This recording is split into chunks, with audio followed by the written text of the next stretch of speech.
En esta emisión presentaremos la investigación especial sobre el puente General Manuel Belgrano realizada por el equipo de las Puertas Abiertas.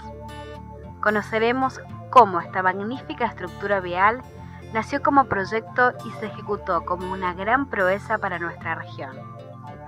Bienvenidos.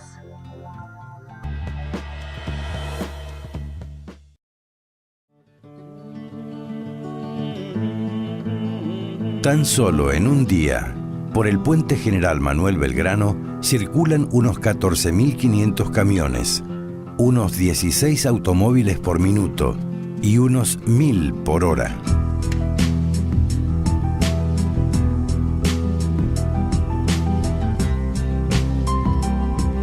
Con su extensión de 1.700 metros, este puente une las ciudades de Resistencia, provincia del Chaco, y Corrientes capital. Fue el primer puente construido sobre el río Paraná y se inauguró el 10 de mayo del año 1973. Pero, ¿cómo era la vida antes de que existiera el puente? La relación entre la provincia de Corrientes y la provincia del Chaco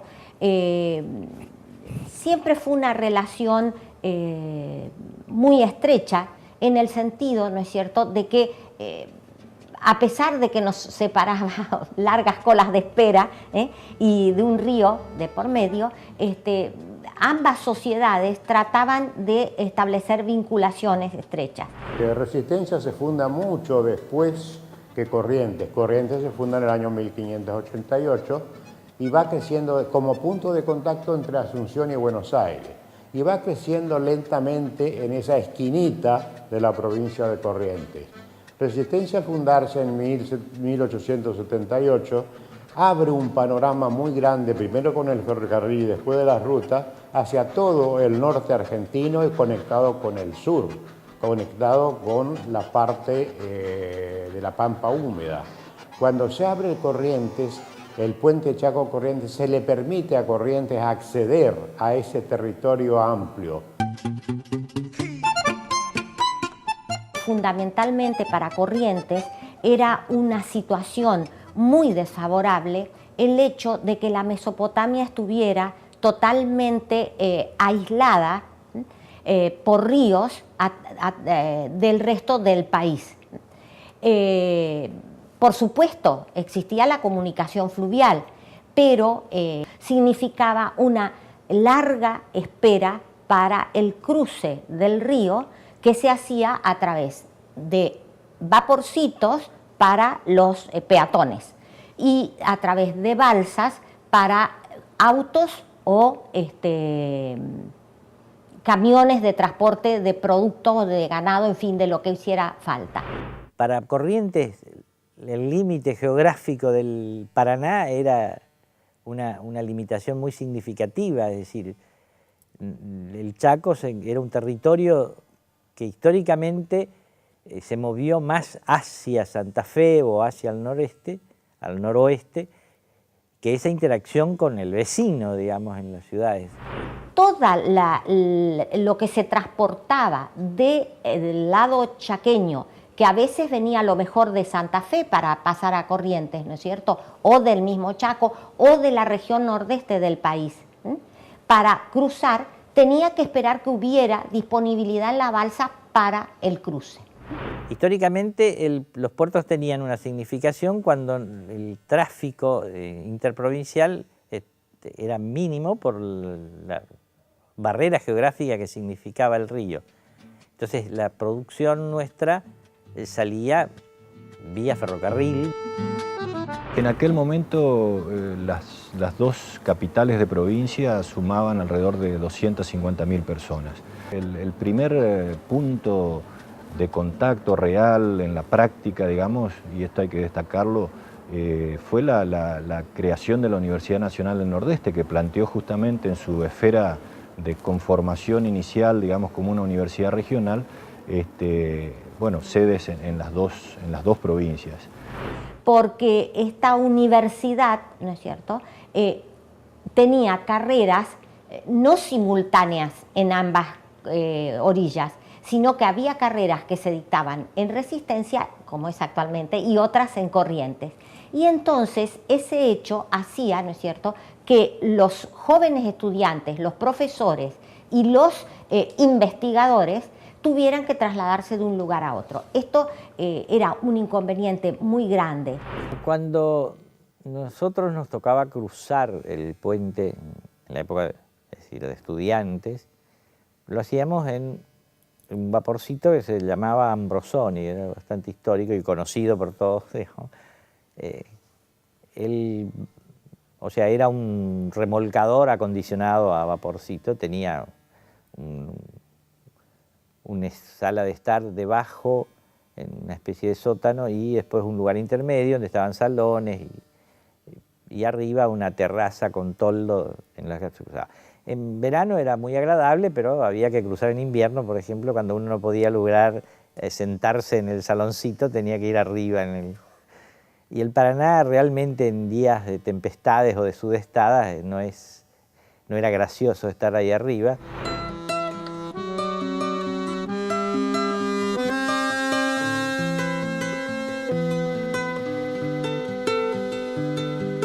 Niño Paraná, niño Paraná. Esta parte, estas cosas eran parrillas.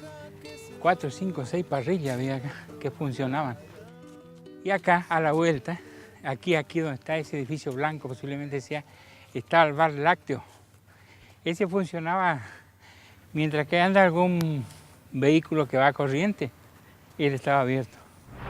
Uno veía la cola de autos esperando el turno para subir a la balsa, ¿verdad? Y la desesperación de aquel que tenían un límite de automóviles, entonces el que podía ingresar o el que quedaba en la cola a esperar la próxima.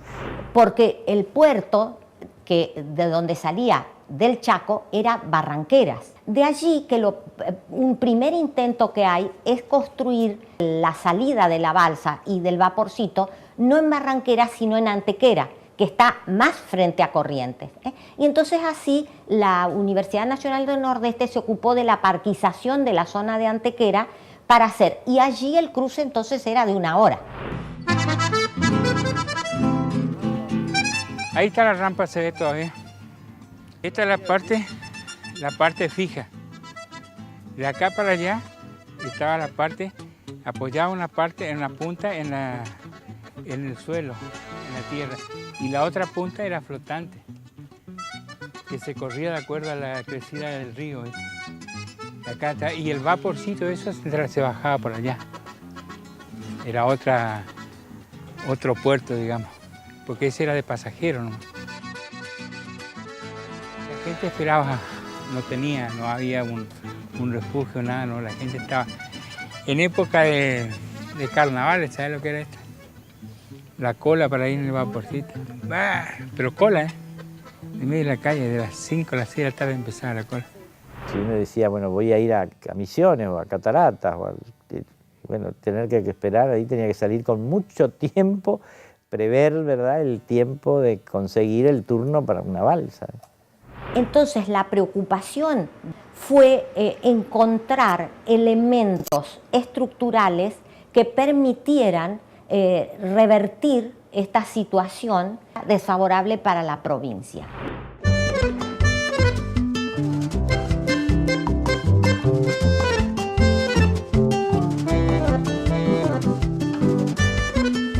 En minutos más, conoceremos a fondo los detalles que permitieron la construcción del puente interprovincial Chaco-Corrientes.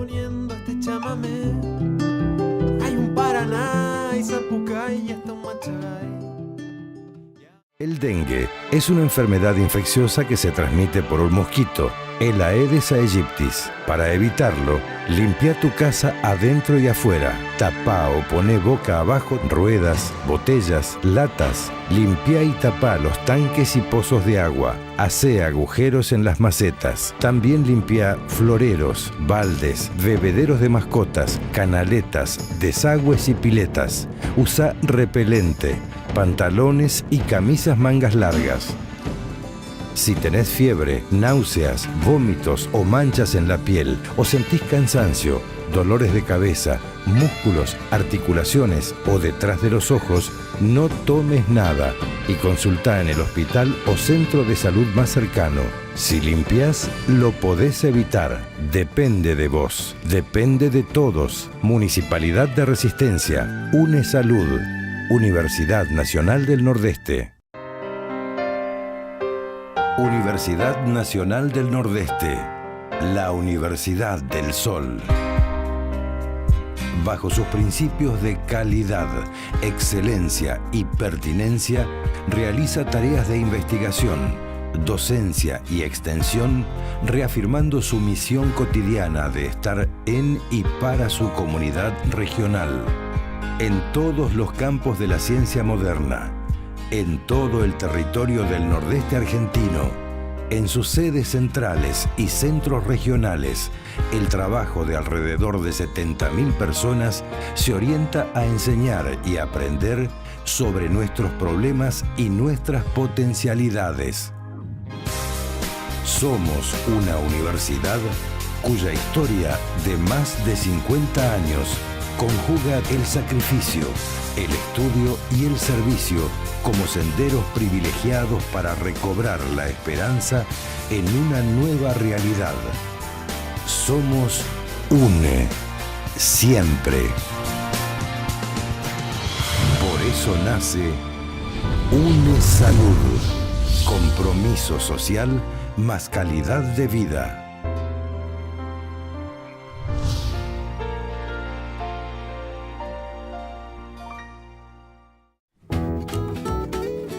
Inscripciones para carreras de posgrado y maestría. La Facultad de Ciencias Económicas informa que se encuentra abierta la inscripción para las carreras de posgrado en especialización en gestión pública provincial y municipal, en contabilidad superior y auditoría, en tributación, en gestión de la empresa agropecuaria, el proceso de consumo, aspectos económicos, jurídicos y socioculturales, metodología de la investigación científica, auditoría en ambientes computarizados, derecho penal tributario, y las maestrías en gestión empresarial, desarrollo regional e inserción global. El formulario puede descargarse de la página web de la facultad www.eco.une.edu.ar.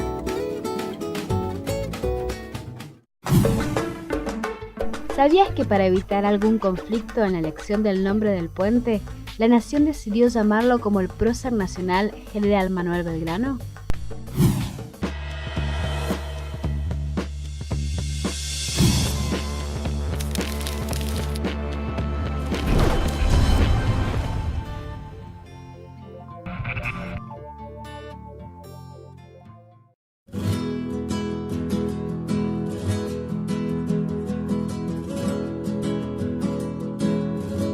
A lo largo de su existencia, el hombre siempre ha buscado formas de superar su finitud humana, de ir más allá de los límites que la naturaleza le impone. Río Paraná, tu brisa Las fresca instituciones económicas, la Federación Económica del Chaco, la Cámara de Comercio, las instituciones de Corrientes, por ejemplo la PIC, pedían y exigían la construcción, y como en realidad en un momento se lo llamaba la comunicación, el ente comunicador entre Chaco y Corrientes. El desarrollismo de Frondizi y luego en la etapa del gobierno de la presidencia de Arturo Illia plantearon, digamos, nuevos esquemas en la estructuración de la economía nacional a partir del fortalecimiento de las economías regionales, y en este sentido el Puente General Belgrano venía de alguna manera a romper el tradicional aislamiento de la región mesopotámica. Además de los intereses locales, existían otros intereses nacionales e internacionales. Todos los países que tenían acceso a los ríos que desembocaban en el Plata, entre algunos de sus intereses estaba favorecer no solo la comunicación fluvial, sino la intercomunicación terrestre y ferroviaria.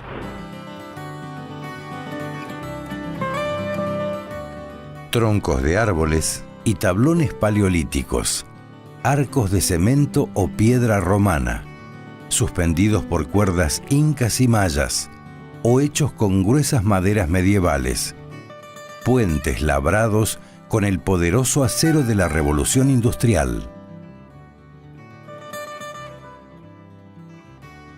Vialidad Nacional, en el año 1966, solicita la elaboración de una intercomunicación entre Chaco y Corrientes a una empresa francesa.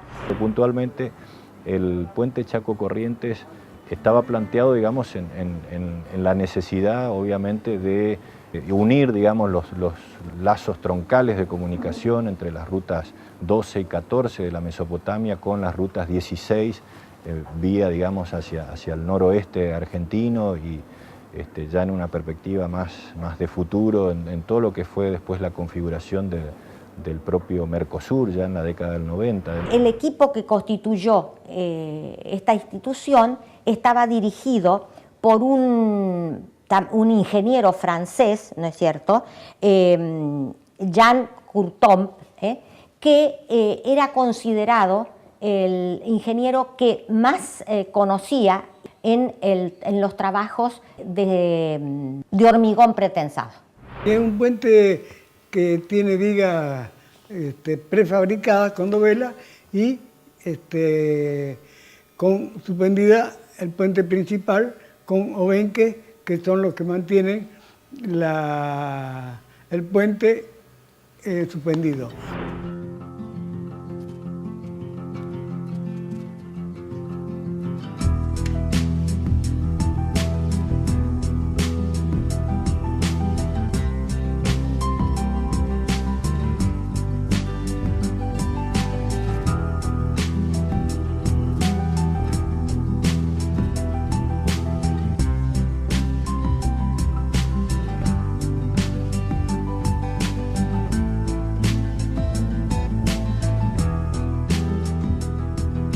El puente tiene como origen un tratado interprovincial y un tratado con la nación. Es un gran esfuerzo económico de las provincias del nordeste y es un gran esfuerzo de la nación. Sola, ninguna de las provincias podría haber llevado tamaño emprendimiento. Pero tenemos que señalar que el BID, el Banco Interamericano de Desarrollo, estaba muy interesado en lograr las comunicaciones de los distintos países sudamericanos, ¿no? Y habían concedido a la Argentina un crédito de 39 millones de dólares para hacer conexión de Argentina con Chile, con Paraguay, con Bolivia y con Brasil. Como consecuencia de eso, el BID, ¿no es cierto?, ofreció financiar el 50% de la obra del puente Chaco-Corrientes con un interés muy bajo y a un plazo de más de 20 años. Hay materiales locales que yo mismo he ido a comprar en localidades de la provincia de Santa Fe para construirlo. Pero hay muchos materiales que son importados, que se han construido en Inglaterra, Alemania, que son materiales para los obenques, para tensores de los cables, para terminales donde se anclan los cables que se hace la tensión de los cables, de los aceros que mantienen unidos la dovela que constituyen la viga del puente.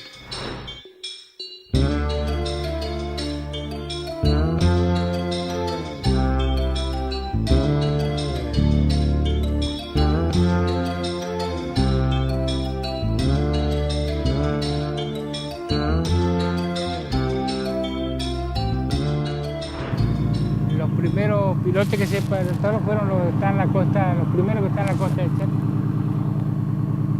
Según decían que se tardó una barbaridad, que no podía haber tardado tanto. Pero había problemas, el comienzo fue problema, que las máquinas no andaban, que se rompía esto, que aquello, que no daba la profundidad, que la hormigonera no andaba. Y dijeron, los que sabían decían que se tardó demasiado. Y lo que llevó mucho tiempo fueron los pilotes, porque son muy grandes. No solo son muy grandes y las perforaciones dieron trabajo, sino que lleva también mucha cantidad de hormigón. Calculen, son algunos de más de 60 metros con 2 metros de diámetro. Cada pila de estas grandes, creo que son 24 o 26 pilotes de 1 metro y pico de diámetro. Esta es la parte más alta del puente. En este lugar estaba el obrador del lado Chaco. Acá, por acá. Y el lado corriente estaba en este lugar, porque acá estaba la estación del ferrocarril que había antes por acá. Había un ferrocarril y tenían todos sus galpones acá. Entonces en este lugar estaba el obrador. Se ven los pilotes, la cabeza de los pilotes debajo de los macizos, porque les falta el pollerón todavía construirlo, que era el que protege la cabeza de los pilotes. Y ahora está la defensa de los pontones que están en ese lugar. Bueno, de los tramos, estos que se armaban abajo y se iban poniendo, tramo por tramo, se empezaba allá hasta ese tramo que está ahí, ¿viste? Está determinado tramo. Y después de la otra pila para acá. Y el último es el que se ve ahí, que apoyan los dos costados, ¿viste? Se ve apoyado nomás. En general, los ingenieros, ¿no es cierto?, y técnicos, algunos eran italianos, otros eran porteños de esa empresa argentina, ¿no es cierto? Y el personal, en su mayoría, era de la zona, ¿no? A no ser que fueran técnicos, ¿no?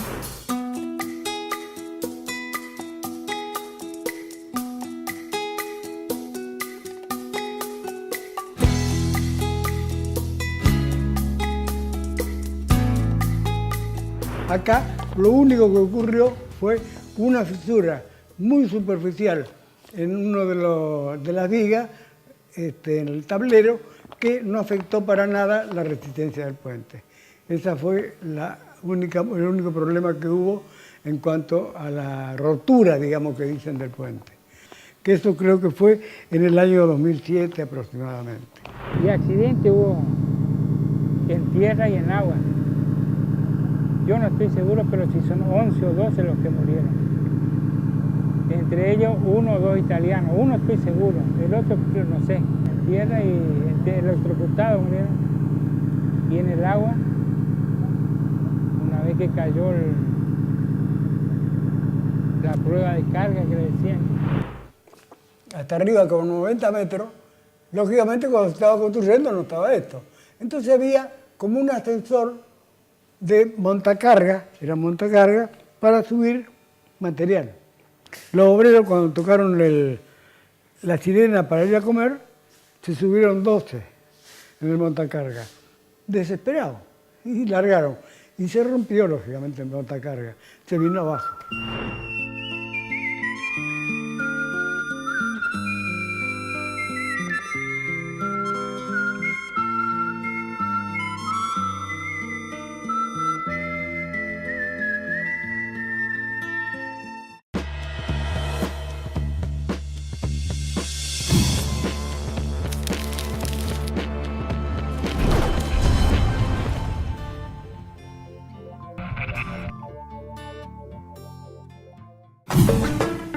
¿Sabías que en un principio se analizaba si se debía construir entre Chaco y Corrientes un puente o un túnel? La Secretaría General de Extensión Universitaria, a través del Departamento de Orientación Vocacional, informa que se encuentra abierta la agenda para aquellas instituciones educativas que deseen información acerca de las ofertas académicas de nuestra universidad. Si desea realizar consultas particulares o grupales de orientación vocacional para alumnos, docentes, profesionales o público en general, dirigirse a las oficinas en Avenida Las Heras 727, de lunes a viernes de 8 a 12:30 y por la tarde, de lunes a miércoles de 17 a 19. También puede comunicarse por correo electrónico a ovocacional_chaco@une.edu.ar. El dengue es una enfermedad infecciosa que se transmite por un mosquito, el Aedes aegyptis. Para evitarlo, limpia tu casa adentro y afuera. Tapá o poné boca abajo ruedas, botellas, latas. Limpia y tapá los tanques y pozos de agua. Hacé agujeros en las macetas. También limpia floreros, baldes, bebederos de mascotas, canaletas, desagües y piletas. Usa repelente, pantalones y camisas mangas largas. Si tenés fiebre, náuseas, vómitos o manchas en la piel, o sentís cansancio, dolores de cabeza, músculos, articulaciones o detrás de los ojos, no tomes nada y consultá en el hospital o centro de salud más cercano. Si limpiás, lo podés evitar. Depende de vos. Depende de todos. Municipalidad de Corrientes. UNE Salud. Universidad Nacional del Nordeste.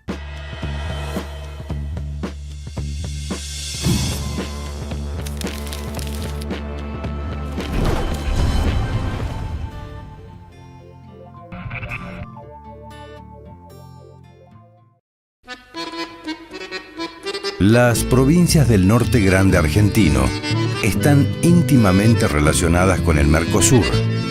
Esta unión tiene como uno de sus principales objetivos el comercio, ámbito en el que los puentes cumplen una función fundamental como vías de transporte terrestre. Hoy hay una interacción continua, tanto es así que si uno habla de un área metropolitana, incluye a los convenios actuales de las dos ciudades que se impactan recíprocamente. Y la significación que esto tiene es que hoy integramos un corredor de ciudades intermedias, ¿verdad?, que necesariamente estamos en una posición privilegiada, es decir, en el norte argentino, en lo que significa el norte grande, es un conglomerado que es protagonista. El puente, aunque nosotros no lo creamos, ha unido regiones, ha unido el cono sur de América del Sur. En una palabra, su valor geopolítico, estratégico, es de una importancia fundamental.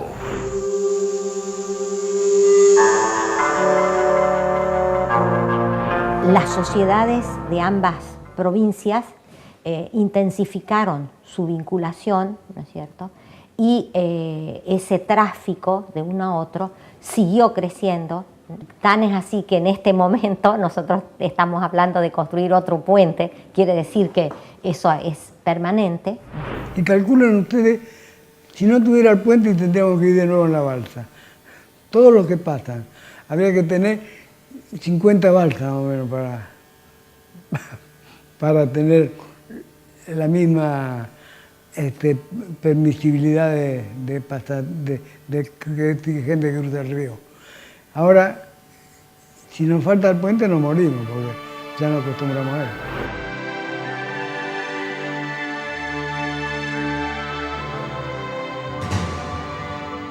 La gran empresa de realizar un puente entre la provincia del Chaco y la provincia de Corrientes fue una idea generada por las provincias del Nordeste, que estaban incomunicadas unas y otras. Así nace el puente, que se va a inaugurar el 10 de mayo de 1973, bajo un gobierno militar. Cuando en el año 73 se termina y se inaugura el puente, que fue realmente una fiesta de la ciudadanía. El acto se realiza en el centro del puente, o sea, en el límite de las dos provincias. Los automóviles estaban desde la plaza central de Resistencia hasta la rotonda de Barranquera, es decir, esperando que los autoricen. Estar, digamos, sobre el río en ese nivel, que era por primera vez que uno estaba a esa altura, era realmente imponente, ¿no?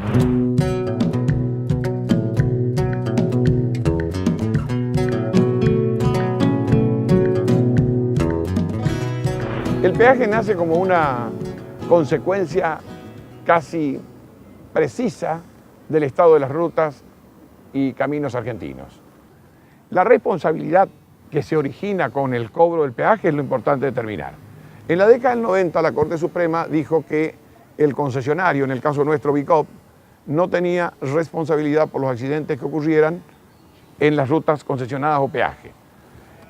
En el 2000, en adelante, 2006, si mal no recuerdo, la Corte Suprema cambió su jurisprudencia y determinó que, por tratarse de un contrato de consumo, usted paga un precio y le tienen que garantizar un determinado servicio.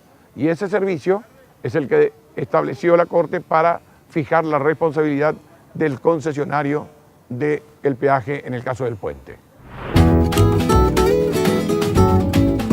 El río como el puente son de dominio de las provincias vecinas. El río se divide por el Tolwet, por la parte más profunda, y el puente por mitad. ¿Quién es el que debe decir el derecho en el puente? Es la nación. Corresponde a la jurisdicción federal porque es una vía de comunicación, de comercio entre vecinos de una provincia y otra, y a su vez está dentro de lo que se denomina la jurisdicción federal, que es sobre el río, donde el Estado Nacional se reservó ese poder de policía. Al salir o al ingresar del puente, ambas policías provinciales controlan el acceso y el ingreso al puente. La gendarmería en todo su tramo. Evidentemente hoy día que es usado como lugar de mayor impacto esperado en las protestas. O usar este recurso implica que ya no hay una expectativa por parte de los grupos que están reclamando algo de usar otros canales, ¿no es cierto? Así como que esto fortalece la posición de los grupos, lo cual a veces resulta exitoso y otras veces no.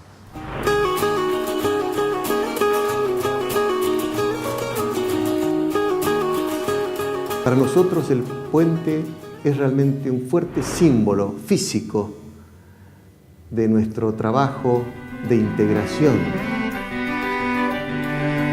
El posicionamiento de la universidad, de este puente, de este río, nos da una potencialidad geopolítica que la debemos visualizar y crear, sí, instituciones fortalecidas por nuestro rol que nos toca cumplir como Universidad del Sol, como una universidad pública, al servicio de la mejor calidad de vida de nuestra sociedad.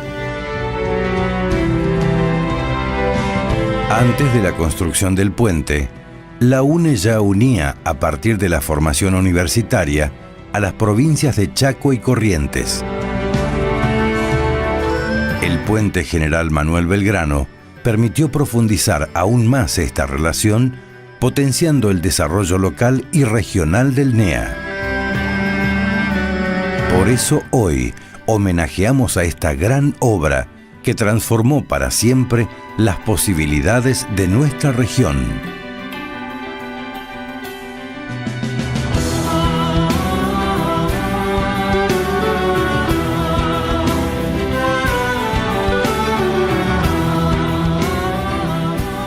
Realizado por la Universidad Nacional del Nordeste. Rector, arquitecto Oscar Vicente Valdés. A través de la Secretaría General de Extensión Universitaria, ingeniero Hugo Domínguez.